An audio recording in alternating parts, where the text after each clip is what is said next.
Nous sommes la résistance et notre travail, c'est de résister. Eric Goff, quoi que c'est bon que tu es là. Il y a un truc, je t'ai cherché, je voulais te faire cette vidéo, mais je ne l'ai pas faite. Enfin, je l'ai fait après, je ne l'ai pas posté. Mais j'ai vu ton appel au Camerounais de France, ici. Eric, quoi, tu filmes ici. Fais pas tes trucs du RDPC devant mes yeux. Filme-moi quand je parle. Je suis en train de parler. Eric Ouadjou, tu ne te mets pas avec ta caméra devant et au moment où je parle, tu fais ces trucs que vous faites aux gens. Sinon, tu rentres avec ta caméra derrière. Ok? Non, Eric Ouadjou, regarde-moi, on est des frères camerounais, je veux dire quelque chose. C'est en famille. Je dis bien que quand j'ai vu ton annonce demandant aux Camerounais qui vivent binationaux, qui sont devenus français, de se dresser contre le Rassemblement national et d'aller voter, j'ai trouvé ça intéressant parce que non seulement tu n'as pas seulement dit à ces gens d'aller voter, mais tu leur as dit contre qui ils devaient voter pour des raisons claires et énoncées. Je voulais te rappeler que Paul Biya fait au Cameroun pire que le Rassemblement national. Je voulais te rappeler qu'il n'y a pas plus régime dans ce monde que celui qui existe là-bas. Et si la vérité, l'énergie, la vérité, la force que vous avez dans vos cœurs, vous pouvez l'utiliser pour défendre notre pays et que vous ne pouvez pas utiliser la même chose.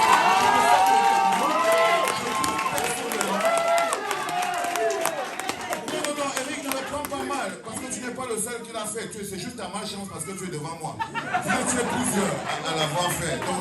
Et puis tu me connais, ce n'est pas un problème personnel, c'est la vie. J'essaie juste de vous dire quelque chose, c'est que le peuple camerounais a vraiment besoin, que vous lui donnez autant de force et d'énergie que vous en donnez ici. Ça, c'est quelque chose que je tenais vraiment à vous dire. C'est très facile. Aujourd'hui, tous les journalistes camerounais disent allez voter, inscrivez-vous. Mais non, on a quelque chose à qui on doit dire non, la candidature de Paul Biya, c'est une insulte au peuple camerounais. C'est-à-dire qu'on devait déjà commencer à dire, première chose, il faut que Paul Biya ne soit pas candidat. Nous, le peuple, on ne le veut même pas sur la liste. Et c'est normal, il a 100 ans. Il est plus dangereux qu'un... Donc seulement à cause de son âge et de son bilan catastrophique, de la situation de notre pays, et tout, on peut dire avec certitude que c'est dangereux pour notre environnement. Et si on doit choisir quelqu'un d'autre, il ne doit pas être parmi le choix. Comment c'est qu'on peut encore avoir peur de dire qu'en 2025, nous, jeunes Camerounais, nous pensons que la candidature, il ne s'agit pas de est-ce qu'il va gagner ou il ne va pas gagner. On ne doit pas avoir honte de dire qu'un monsieur comme celui-là n'a même plus le droit d'être candidat au Cameroun. Même le droit. On n'a pas à attendre juste qu'on va aller voir si on va gagner ou si on ne va pas gagner. Je n'ai pas fini. S'il va gagner, s'il va venir, il ne va pas gagner.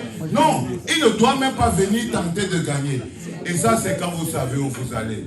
Quand vous évitez le hasard, quand vous évitez les choses qui ne valent pas la peine, quand vous évitez les risques inutiles pour votre pays, vous ne pouvez pas voir quelqu'un qui représente la somme de tous vos échecs et vous dire « Oh, c'est un Camerounais, donc il peut quand même... » Non, ce n'est pas tous les Camerounais qui peuvent être candidats à l'élection présidentielle au Cameroun. Paul Biya en est disqualifié. Voilà, merci beaucoup. Bonjour les enfants, c'est papa. Mon mur est un asile psychiatrique à ciel ouvert et ma salle d'attente est toujours bondée. Bienvenue à la clinique les enfants. Je tiens déjà à vous dire que cette vidéo n'est pas une vidéo à charge contre Eric Goff Kwachu, qui est un ami, mais Eric Goff Kwachu est un peu comme une illustration d'une théorie que j'essaye de vous démontrer depuis longtemps quand je vous parle du fait de la double nationalité qui réduit les rapports des Camerounais, pas au Cameroun, mais à leur tribu au Cameroun. Je prenais l'exemple en disant que vous voyez, il y a des gens qui deviennent belges, mais il est Mbouda. Donc, quand il devient belge, il n'est plus camerounais, il est belge Mbouda. Donc, Inas, maintenant, son rapport avec le Cameroun n'est qu'à la tribu. Quand un mec devient allemand, il n'est plus camerounais, il est allemand, mais il est étonne, il est camerounais étonne. Du coup, son rapport avec le Cameroun, se réduit au village. C'est-à-dire qu'à son village, à sa tribu. Éric Goff-Kouachou est camerounais, par exemple.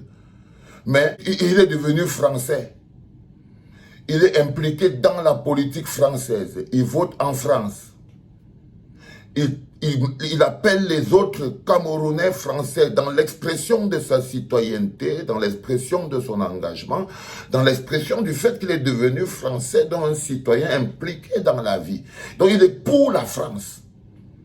Il appelle les autres Camerounais binationaux qui sont devenus français à se mobiliser pour aller barrer la route à un parti politique en France que le Rassemblement national.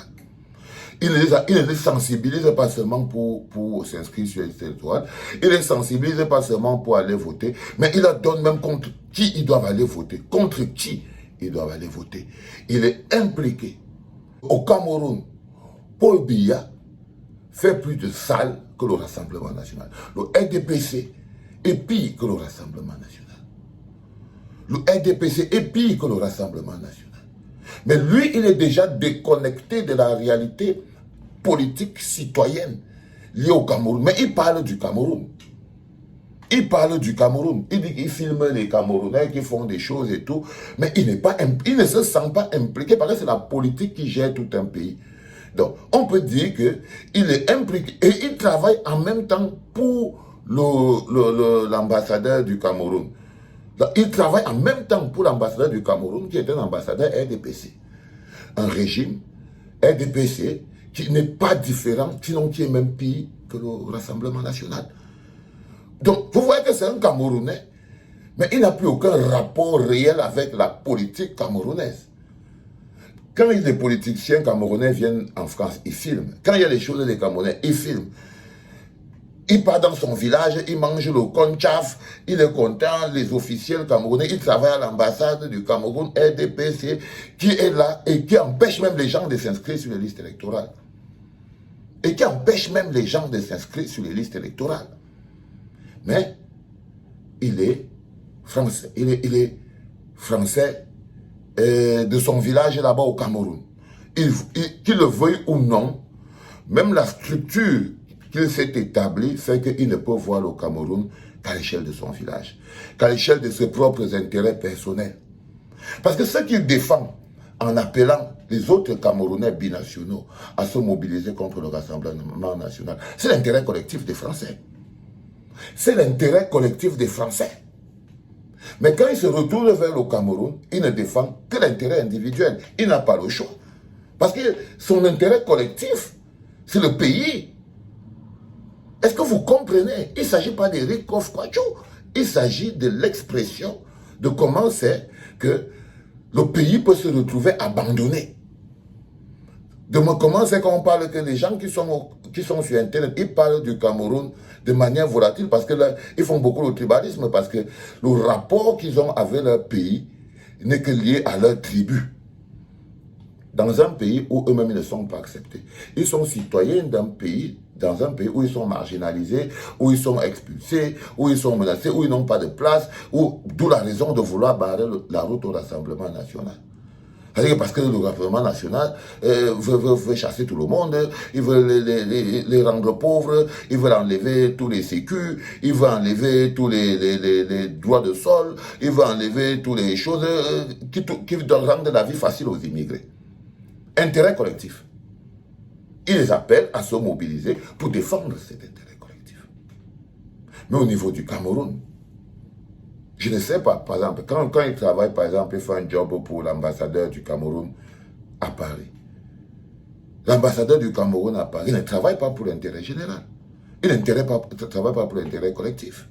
Non. Non, il ne travaille pas, sinon les listes seraient ouvertes tous les jours pour s'inscrire sur les listes électorales. Donc, il travaille, quand il s'agit du Cameroun, il est dans l'intérêt individuel. Il est dans l'intérêt individuel. Pourtant, on ne construit pas un pays. Pour construire un pays, il faut remettre en avant l'intérêt collectif. C'est ça le problème, l'énorme problème lié à la double, au fait qu'il n'y a pas la double nationalité au Cameroun.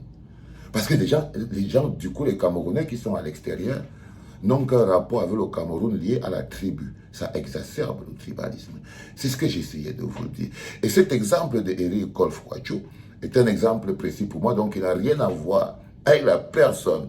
Éric Golf Kouadio, non. Je tiens vraiment à dire ça, Éric Golf Kouadio. Je ne veux pas entendre que, oh, ma papa. Non, je tiens à dire que ça peut être, mais parce que ton cas est un cas clair qui me permet d'exprimer ce que j'ai envie d'exprimer. Vous voyez ce que je veux dire? C'était papa.